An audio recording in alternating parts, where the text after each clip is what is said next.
You know, this is not like a series of books like Harry Potter where you've already got a template of what the stories might be. Nerdrotic.com. Kathleen Kennedy validated the existence of the Fandom Menace, and for that I am grateful. And she pulled a Bob Iger. And it's amazing that these repurposers out there are so detached from the actual fandom, they don't even know when they're screwing up. But before I get started, if you like what I do here and you still like to support independent content here on YouTube, please consider subscribing to the channel and liking and sharing the videos. This helps us stay competitive against the giant corporations that YouTube is prioritizing, and it helps us maintain stronger followings as we prepare for COPA. And we thank you for your continued support. We're going to really need it next year. Now, Kathleen Kennedy. I was not expecting to make another Star Wars video this soon, but Rise of Skywalker and Disney Star Wars is the gift that keeps on giving. Believe it or not, this is my first Kathleen Kennedy video, because when she was being talked about around the release of The Last Jedi, I was done talking about Star Wars. I did a review of The Last Jedi and quit, and I held to that for a long time, but I was watching Geeks and Gamers, I was watching World Class Bullshitters, EVS, and other Fandom Menace channels, and participating in their chats and watching the movement grow, and we now see the impact of it. It's a good thing people didn't sit on their hands. It's a good thing people didn't stay silent. It's a good thing people spoke up. Guess what, Star Wars fanboys? You wouldn't have gotten a Mandalorian if it wasn't for the Fandom Menace. Now, some of you might not know what the Fandom Menace is. It's a hashtag. It's a loosely associated set of individuals united in the principle of respecting the fan, respecting the customer, and respecting our modern mythology. And Hollywood is starting to pick up on this. Now, a lot of people have been talking about Kathleen Kennedy for a long time because they knew what was up. It just took Hollywood a year to finally figure it out. Maybe they were waiting for the data, but after you hear what Kathleen Kennedy says in this Rolling Stone interview, you will understand why she was the wrong person for Star Wars and why Disney Star Wars is too big to succeed. When these companies have to hire organizations for millions of dollars to see what real people think, you're a little detached. And I can't imagine Kathleen Kennedy was happy to see this article after she did that interview with Rolling Stone, The Hollywood Reporter. The Lucasfilm chief has a director lined up for a 2022 film, even as she is yet to settle on the direction for the marquee franchise's evolving mythology or her own future. And it remains to be seen if this film will actually happen. Are there any more fans more implacable than Star Wars fans? Oh my lord, probably not. And with The Rise of Skywalker, aka Episode 9, set to wrap up the original saga when it opens December 20th, it's fair to say some are waiting with knives out. Oh, I see what you did there. To see what comes next. Well, I really hate Disney's title for the main Star Wars story, the Skywalker Saga. It was invented as a way to get the last bit of nostalgia you could out of the new Disney trilogy and make it a section in the Star Wars category, minimizing Luke Skywalker. And that's all this new trilogy did. How many actual living Skywalkers are going to be in The Rise of Skywalker? And if there's any that aren't even named Skywalker, how long are they actually going to last? And we'll get to that later in the video. The overarching and billion-dollar question for Disney: where does the Star Wars universe go from here? Well, down, due to the law of diminishing returns and what Disney Star Wars has done. Will Lucasfilm President Kathleen Kennedy stay or exit? I'm guessing exit. Will Disney CEO Bob Iger and film studio chief Alan Horn give her the chance to steer this bulky behemoth into a smooth flight path? And given the rocky recent past filled with fired and sidelined directors and aborted projects, which filmmakers would even dare to take on the next phase of Star Wars? It's an interesting thing when the access media smells blood in the water. I wonder who at Disney is feeding them any kind of information. Asked to comment on these topics, Disney has nothing to say. All eyes on Episode 9, please. And Kennedy, 66. It is not polite to put a woman's age in print. Maybe reading into the silence. I'm guessing she is. Asked how long she might stick around in her job, she recently told Rolling Stone, "What happens in the future and how long and how much longer I do this, I don't know yet. I'm looking at all of that. and I'm guessing Disney Star Wars is as well. Now, I don't want to bury the lead on this one. Kathleen Kennedy makes the most unself-aware, ridiculous, absurd statement I have ever heard from a Hollywood executive. You know, Disney Star Wars is hard, and you want to know why? From the Rolling Turd article, Jurassic World director and Safety Not Guaranteed director, which is a very good movie, Colin Trevorrow was slated to write and direct Episode 9 before you brought Jar Jar Abrams back in. Is this final entry in the trilogy a particularly hard nut to crack? Well, I'm guessing Kathleen Kennedy has cracked lots of nuts, but it hasn't gotten us a good Star Wars film. Every one of these movies is a particularly hard nut to crack. There's no source material. I have story treatments of 7, 8, and 9 and a bunch of other movies, and we don't have comic books. Some comics, and we don't have 800-page novels. And obviously we have hundreds of books. We don't have anything. Everything you could possibly imagine. Other than passionate storytellers who get together and talk about what the next iteration might be. So, you know, I sort of moved that treasure trove of stories and various things to Kathy, and, you know, I have complete confidence that she's going to take them and make great movies.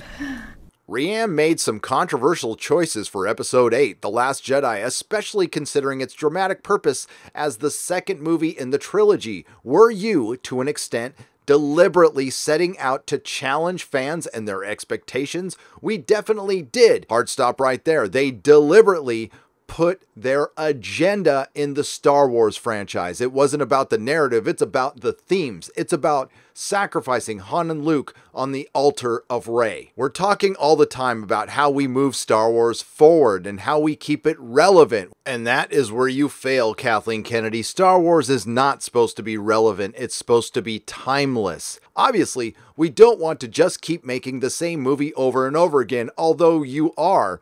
So I agree with you. I mean, I love what Rianne did. It's an absolutely wonderful movie. I think he's an extraordinary filmmaker, and I really appreciate the bold moves that he did make. I think people forget, especially when you're doing a trilogy structure. She really gets deep and profound here.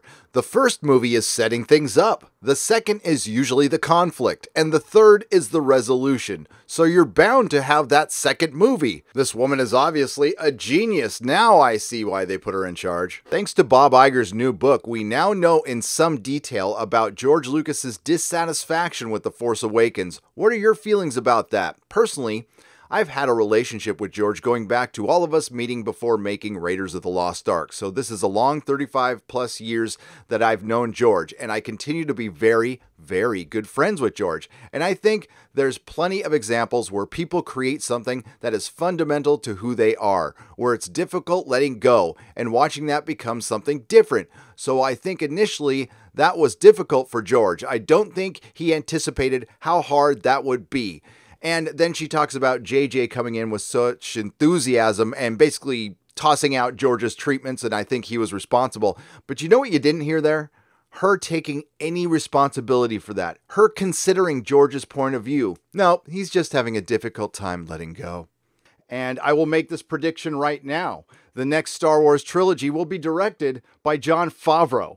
On November 13th, Disney held a premiere showing 3 episodes of The Mandalorian at its El Capitan Theater in Hollywood. Unsurprisingly, creator Jon Favreau was the star of the night. Perhaps some of the most lavish praise for the Mandalorian experience came from eccentric filmmaker and Mandalorian actor Werner Herzog, who was actually pretty damn good in the show, who raved about the cutting-edge technology on display in the series, but his words seem to be freighted with meaning beyond that. What you are creating is an entire universe, Herzog said. This universe is filled with new mythology. Not very often in the cultural history have we had new mythologies, and I find it very significant, and that is what the Fandom Menace is all about. Aside from respecting the fan and respecting the customer, we are trying to protect our new mythology and the characters within it.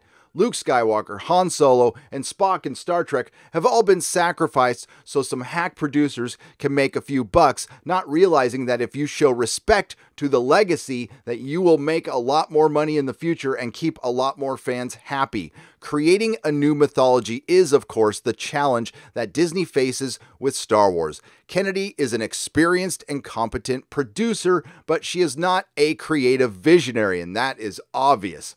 She made her name as a producer for creative visionary Steven Spielberg, so who better than Favreau to play a leading role in charting the course? I think a lot of people saw this coming. He has fan loyalty. He is as Team Disney as they come, having directed The Jungle Book and The Lion King. He worked with Kennedy on the all-important effort to launch D+, and having consulted on, executive produced, and acted in Marvel movies, he is also close to Feige. Again, it is clear Kathleen Kennedy doesn't have a creative bone in her body. She might be great at organizing, and you would think that hanging out with Steven Spielberg and George Lucas that long, something would happen through osmosis. So with or without Kennedy, sources say it seems likely that Favreau will have a lot to say over the future of Star Wars. These sources also say Kennedy's ideal team includes key roles for Michelle Rejoin, a producer of Episode 9 and friend of J.J. Abrams and former member of Bad Reboot, and Dave Filoni, the veteran animation director and George Lucas protege who directed live action for the first time with 2 episodes of Mandalorian. Even if remaining at Lucasfilm is not in the cards for Kennedy, this plan would enable her to trumpet that she has done the job she was hired to do, destroying Luke Skywalker and Han Solo, completing the Skywalker saga, and left the franchise in good hands, well, better hands. But on the movie side, nothing is going to happen fast. Iger already noted a Star Wars film hiatus in a November 7th earnings call. In September, he told the New York Times that Disney put a little bit too much in the marketplace too fast, yet there is a Fallen Order game, there is a Mandalorian show, and there is Rise of Skywalker coming, so I don't believe that. Was he the one who pushed to hurry out Solo, a Star Wars story, in 2018 despite Kennedy's misgivings? Well, yes. Let's see how she doesn't take responsibility for this one. Sources say Kennedy has a film on deck for 2022, but not the one being developed by The Last Jedi filmmaker Rian Johnson. No announcement is planned until January. Kennedy's contract is up in 2021, so whether she will be on the job when this first film is completed is not clear. Kennedy insists she enjoyed running Lucasfilm. Enjoyed. She has had one of the hardest jobs in Hollywood, inventing stories under a white-hot spotlight and dealing in a universe where rabid fans have plenty of ideas, mostly about things they don't want. And she was picked by Lucas before he sold Disney, not Iger. If Kathleen Kennedy was a dude, she would have been fired a long time ago. Let's be real honest about that. They gave her every chance possible. And I will say, I thought she was the best decision. I was happy to hear that she was taking over Star Wars from George Lucas. I was happy that Disney was taking Star Wars from George Lucas. I thought things were going to be great, and I was wrong. It certainly looked good on paper, but now we know Kathleen Kennedy didn't have a creative bone in her body, and things are a lot clearer now. Maybe she put so much agenda into Star Wars because she felt like that was her creative input, and maybe she was trying to compensate for something. But again, she doesn't take responsibility for anything, and that's not a very good quality in a leader, and it clearly looks like she is on her way out. It's not hard to imagine that Iger would like to install his own choice to head this babble that cost $4 billion and has generated some headaches since. It's also not hard to imagine that Iger has not enjoyed the negative noise around the franchise, despite the nearly $5 billion in global box office from Disney's 4 installments since 2015. And that negative noise was the Fandom Menace. But who brought the negativity? Who split the fandom? Lucasfilm. But who was partially responsible for some of these changes? Who inspired some of these changes at Disney Star Wars? Again, the Fandom Menace. That's why it's good not to keep your mouth shut if you want to see something change. And that goes for a lot of things in this world, but we are keeping it here at entertainment, and we are trying to keep this fun. And that's what Star Wars was supposed to be. And what Kathleen Kennedy did was remove all of the fun out of Star Wars and replace it with agenda. That's what pissed people off. And then you get into the true meaning of the word success. You know, Spider-Man 3 at the time was the most successful, financially, Spider-Man film. But would you call it the most successful? Hell no, because the fan backlash was unbelievable, and Sony heard that and pulled the plug, which is unfortunate because I would have loved to have seen a Spider-Man 4. But what Disney wants is the Joker. They want a lot of money and a lot of happy fans, and that's what they're trying to do, but unfortunately, they're doing it way too late. Adios, Kathleen Kennedy. It looks like you're going to be gone in about a year and a half, but you still have time to give the entire fandom an apology and take some responsibility, but I highly doubt that's going to happen, although it would help. Everybody have a great day. Please like, share, and subscribe if you like what you heard. If you didn't like what you heard, thank you for listening this long. I will see you in the next video. Nerdrotic.com. Please subscribe.